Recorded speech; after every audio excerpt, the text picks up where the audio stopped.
तो हेलो, जय हिंद फ्रेंड्स। मेरा नाम है दीपक और आप देख रहे हैं हमारा यूट्यूब चैनल फॉर आपकी सक्सेस। दोस्तों, हिस्ट्री के जो सीरीज़ है उसे हम कंटिन्यू करते हैं एंड थैंक यू आप सभी को। आपने इतने दिल से इतने अच्छे से हमें जो है सपोर्ट करा। हम आपके लिए ऐसे ही लगातार बेहतरीन प्रश्नों को लाते रहेंगे। तो चलिए वीडियो को शुरू करें। इन सभी प्रश्नों को जरूर कर जाइएगा, बहुत अच्छे प्रश्न हैं। हमेशा ये प्रश्न आपको देखने को मिलेंगे एग्जामिनेशन में। तो शुरू करते पहले सवाल से कि दिल्ली सल्तनत के सुल्तान इल्तुतमिश ने किसे शेख उल इस्लाम की उपाधि दी।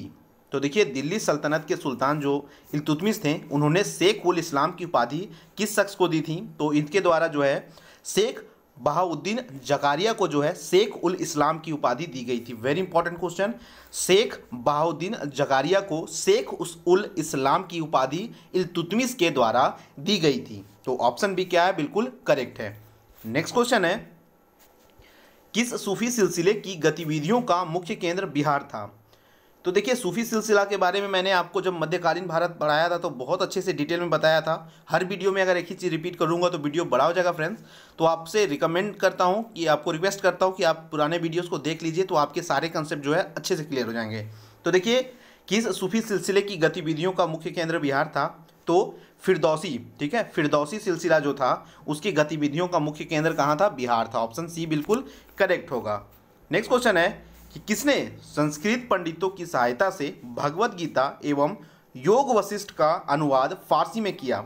तो देखिए, संस्कृत पंडितों की सहायता से भगवत गीता एवं जो योग वशिष्ठ जो हिंदू धर्म की जो धार्मिक ग्रंथें थीं इनका अनुवाद फारसी में किनके द्वारा किया गया था? तो राइट आंसर इसका जो है ऑप्शन सी, दारा सिको, ठीक है, दारा सिको की सहायता से। नेक्स्ट प्रश्न है आपका कि किस सूफी सिलसिले के अनुयायी आध्यात्मिक तत्वों के संबंध में तरह तरह के नक्शे बनाते थे और उसे रंगों से भरते थे?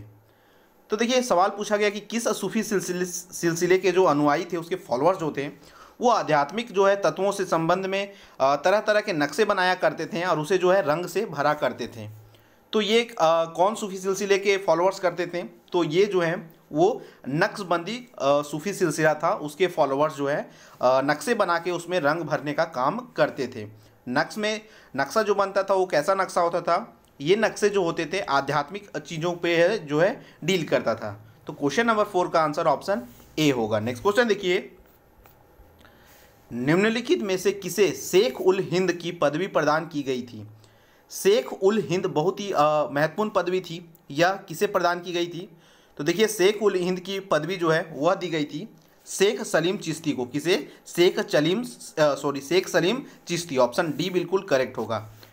नेक्स्ट क्वेश्चन है कि 1526 ईस्वी में बाबर ने किस वंश के शासक को परास्त कर मुगल साम्राज्य की नींव डाली थी? वेरी इंपॉर्टेंट क्वेश्चन है। तो 1526 ईस्वी में जो है बाबर ने किस वंश के शासक को जो है परास्त करने के बाद मुगल साम्राज्य की जो है नींव डाली थी? तो लोदी वंश को, ठीक है। ऑप्शन बी क्या होगा? लोदी वंश को। नेक्स्ट क्वेश्चन है, पानीपत का प्रथम युद्ध कब हुआ था? तो देखिए, पानीपत का जो प्रथम युद्ध है वह 21 अप्रैल 1526 में हुआ था। कब हुआ था? 21 अप्रैल 1526 में। चलिए आपका रिवीजन करवाते हैं। तो आप मुझे कमेंट बॉक्स में बताइए कि पानीपत का जो प्रथम युद्ध था वह किसके और किसके बीच में हुआ था। चलिए नेक्स्ट प्रश्न की ओर चलते हैं। बाबर ने प्रसिद्ध तुलुगुमा नीति का प्रयोग सर्वप्रथम किस युद्ध में किया था? Very very important. ये तुलुगुमा नीति जो है ये बाबर के द्वारा इस्तेमाल किया गया था। उन्होंने सबसे पहले किस युद्ध में इस नीति का प्रयोग किया था? तो इस नीति को जो है सबसे पहली जो है पानीपत के प्रथम युद्ध में किया गया था, ठीक है। तुलुगुमा नीति का प्रयोग सर्वप्रथम पानीपत के प्रथम युद्ध में किया गया था बाबर के द्वारा। नेक्स्ट क्वेश्चन है, भारत में ग्रैंड ट्रंक रोड यानी कि जीटीआर किसने बनवाई थी? तो ये क्वेश्चन को मैंने एक बार और भी करवाया था अलग तरीके से। तो भारत में जीटीआर जो है वह शेर शाह सूरी के द्वारा बनवाया गया था। ऑप्शन बी क्या होगा? बिल्कुल करेक्ट होगा, शेर शाह सूरी।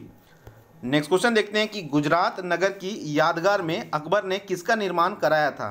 तो गुजरात नगर की जो है यादगार में अकबर ने जो है वह बुलंद दरवाजे का निर्माण करवाया था। किसका? बुलंद दरवाजे का। ऑप्शन बी बिल्कुल करेक्ट होगा। नेक्स्ट क्वेश्चन है कि आईने अकबरी एक महान ऐतिहासिक कृति निम्न में से किसके द्वारा लिखी गई थी? वेरी इंपॉर्टेंट है, बहुत बार, 50 बार, 100 बार पूछा गया है। एनी अकबरी किसके द्वारा लिखी गई है? तो याद रखिएगा, एनी अकबरी जो है वो अबुल फजल के द्वारा लिखी गई थी। किसके द्वारा? अबुल फजल। ऑप्शन ए बिल्कुल क्या है? करेक्ट है। नेक्स्ट क्वेश्चन है कि पानीपत की दूसरी लड़ाई जो कि 5 अप्रैल 1556 को हुई थी, निम्न में से किसके किसके बीच में हुई थी? तो पानीपत की जो दूसरी लड़ाई है वो 5 अप्रैल 1556 में हुई थी और यह लड़ाई लड़ी गई थी अकबर और हेमू के बीच में। किसके किसके बीच में? अकबर और हेमू के बीच में। नेक्स्ट क्वेश्चन देखते हैं कि दीन-ए इलाही नामक नया धर्म किसके द्वारा शुरू किया गया था? तो वेरी इंपॉर्टेंट, दीन-ए इलाही। तो दीन-ए इलाही नाम का जो नया धर्म है यह किसके द्वारा? तो यह अकबर के द्वारा अकबर के द्वारा शुरू किया गया था। ऑप्शन सी बिल्कुल यहाँ पे क्या होगा? बिल्कुल करेक्ट होगा। बहुत इंपॉर्टेंट क्वेश्चन है ये भी। इनफैक्ट सारे प्रश्न बहुत ही चुनिंदा हैं जो कि परीक्षा में हमेशा देखने को मिलेंगे। प्रसिद्ध मुस्लिम शासिका जो चांद बीबी, जिसने बरार को अकबर को सौंपा, निम्न में से किस राज्य से संबंधित थी? तो मुस्लिम शासिका चांद बीबी कौन से जगह पे, कौन से राज्य में शासन करती थी? तो चांद बीबी जो है वह अहमदनगर, कहाँ पे? अहमदनगर में जो है शासन करती थी, वहाँ की शासिका थी। नेक्स्ट क्वेश्चन है, मुगल प्रशासन व्यवस्था में मनसबदारी प्रणाली किसने प्रारंभ किया? तो देखिए, मुगल प्रशासन व्यवस्था में जो है मनसबदारी प्रणाली को शुरू करने वाले अकबर थे। किसने थे? अकबर थे। ठीक है। और रैंक, एक तरीके से आप कह सकते, मनसबदारी क्या था? मनसब एक तरह का रैंक होता था, इसके अकॉर्डिंग रैंक जो है निर्धारित किया जाता था। तो ऑप्शन बी यहाँ पे बिल्कुल करेक्ट होगा। वेरी इंपॉर्टेंट क्वेश्चन है, जरूर याद रखिएगा। मनसबदारी प्रणाली अकबर के द्वारा शुरू किया गया था। चलिए नेक्स्ट प्रश्न देखते हैं कि अपने काल का महान संगीतज्ञ तानसेन किसके दरबार में था? तो तानसेन के बारे में आपने सुना होगा, बहुत ही महान ये संगीतज्ञ थे और ये किसके दरबार में थे? तो ये अकबर के दरबार में थे। ऑप्शन बी क्या होगा? बिल्कुल करेक्ट, अकबर के दरबार में। नेक्स्ट प्रश्न है कि सती प्रथा की भर्त्सना करने वाला मुगल सम्राट था। तो सती प्रथा की जो है उसका आलोचना करने वाला कौन सा मुगल सम्राट था? तो सती प्रथा का आलोचक जो थे वो थे अकबर। ऑप्शन सी बिल्कुल करेक्ट होगा। नेक्स्ट क्वेश्चन होगा कि मुगल काल की राजभाषा कौन थी? तो मुगल काल में कौन सी भाषा जो है वहाँ की राजभाषा हुआ करती थी उस समय? तो फारसी भाषा का इस्तेमाल किया जाता था मुगल काल में। ऑप्शन डी बिल्कुल करेक्ट होगा। नेक्स्ट क्वेश्चन है कि मुगल चित्रकारी किसके शासनकाल में पराकाष्ठा यानी कि अपने पूरे चरम पर थी?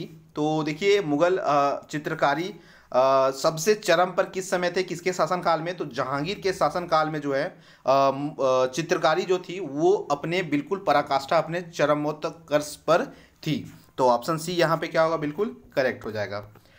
नेक्स्ट क्वेश्चन है कि शेरशाह की महानता का घोतक क्या है? तो शेरशाह जो है, मैंने बताया था पिछले वीडियो में, बहुत ही पावरफुल, बहुत ही ताकतवर वो शहंशाह था।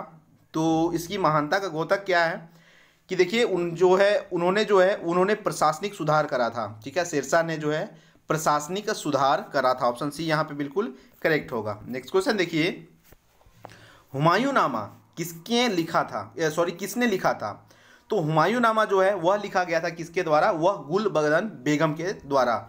Very very important question, most repeated question में से ये भी एक है। गुलबदन बेगम के द्वारा हुमायूंनामा लिखा गया था। फ्रेंड्स, आशा करते हैं आप यही मेरे वीडियोस को देख के एक ही बार में रट जाते हैं, फिर भी एक बार आप रिवीजन इन्हें जरूर कर लीजिएगा। पीडीएफ आपको जो है टेलीग्राम में शेयर एक साथ कर दिया जाता है, 3-4 पीडीएफ, तो सभी पीडीएफ को पढ़ के रिवीजन कर लिया कीजिएगा। तो देखिए, अकबर के शासन में महाभारत का फारसी भाषा में अनुवाद किया गया था, वह किस नाम से जाना जाता है? तो जैसे कि मैंने बताया आपको कि अकबर के शासन में जो है महाभारत का फारसी भाषा में अनुवाद किया गया था, उसे किस नाम से हम जानते हैं? तो उसे रज्मनामा के नाम से जानते हैं। क्या नाम से? Razmnama. Option B. Next question है कि किस मुगल सम्राट ने सैयद भाइयों को गिराया? तो सैयद भाइयों को गिराने वाला यानी कि उनको गद्दी से हटाने वाले कौन से मुगल सम्राट थे? तो ये थे Muhammad Shah. Option D right होगा। नेक्स्ट क्वेश्चन है कि निम्न में से कौन अंतिम मुगल सम्राट थे? तो अंतिम मुगल सम्राट कौन थे? वो थे बहादुर शाह द्वितीय। कौन थे? बहादुर शाह द्वितीय अंतिम मुगल सम्राट थे भारत में। नेक्स्ट क्वेश्चन है कि अकबर के शासनकाल में भू राजस्व सुधारों के लिए कौन उत्तरदायी था? तो भू राजस्व में जो लैंड रिवेन्यू सिस्टम में उसमें जो है किसी तरह का जो बदलाव या सुधार की ज़रूरत होती थी, वो कौन करता था, किसके द्वारा किया जाता था? तो यह जो है टोडरमल के द्वारा किया जाता था। ठीक है, टोडरमल ही जो है इनके लिए पॉलिसीज बनाते थे और सुधार करते थे। नेक्स्ट क्वेश्चन है कि रामचरितमानस के लेखक तुलसीदास किसके शासनकाल से संबंधित थे। तो रामचरितमानस जो है उनके लेखक तुलसीदास है। ये सवाल तो आपको याद ही रखना है। साथ ही साथ ये तुलसीदास किसके शासनकाल में थे, वेरी इंपॉर्टेंट है, तो याद रखिएगा यह अकबर के शासनकाल में थे।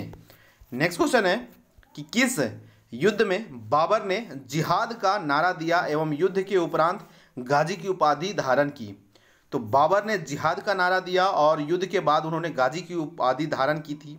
या किस युद्ध में, तो ये जो था खानवा के युद्ध में उन्होंने जिहाद का जो है नारा दिया था और ये खानवा के युद्ध के बाद उन्होंने जो है गाजी की उपाधि धारण की थी। नेक्स्ट क्वेश्चन देखते हैं कि मुबैयान नामक शैली के जन्मदाता बाबर ने अपनी आत्मकथा तुजुके बाबरी किस भाषा में लिखी। तो मुबैयान नामक जो शैली है इसके जो जन्मदाता बाबर थे, उन्होंने जो है अपनी आत्मकथा तुजुके बाबरी किस भाषा में लिखी थी। तो उन्होंने जो है अपनी आत्मकथा जो है वो तुर्क भाषा में लिखी थी, तुर्की में। ऑप्शन सी क्या होगा, बिल्कुल करेक्ट होगा। नेक्स्ट क्वेश्चन है बाबर मूल रूप से कहाँ का शासक था। तो देखिए बाबर जो है वह मूल रूप से फरगना का शासक था। कहाँ का, फरगना का। ऑप्शन ए बिल्कुल करेक्ट होगा। एंड फ्रेंड्स, इस वीडियो का जो लास्ट क्वेश्चन है आपके लिए कि मुगल साम्राज्य के दृढ़ीकरण के दृष्टिकोण से सबसे निर्णायक युद्ध था। तो मुगल साम्राज्य को पूरी तरीके से यूनिफाई करने के दृष्टिकोण से अगर हम देखें तो सबसे निर्णायक युद्ध कौन सा था जिसके बाद पूरी तरीके से इनका कमांड हो गया भारत में। तो देखिए ये सबसे निर्णायक जो युद्ध था वो था खानवा का युद्ध। कौन था, खानवा का युद्ध। ऑप्शन बी बिल्कुल यहाँ पे करेक्ट होगा। तो फ्रेंड्स, ये थे मोस्ट इंपॉर्टेंट 30 प्रश्न। ये सारे प्रश्न बहुत ही रिपीटेड हैं एंड आपका रिस्पांस बहुत अच्छा था, उसके लिए आप सभी को दिल से धन्यवाद। कमेंट्स वीडियो में ज़रूर किया कीजिए, इससे हमें जो है ट्रैक होता है हमें कि क्या है नहीं है। तो वीडियो कैसा लगा ज़रूर बताएं। मिलते हैं नेक्स्ट वीडियो में। जय हिंद।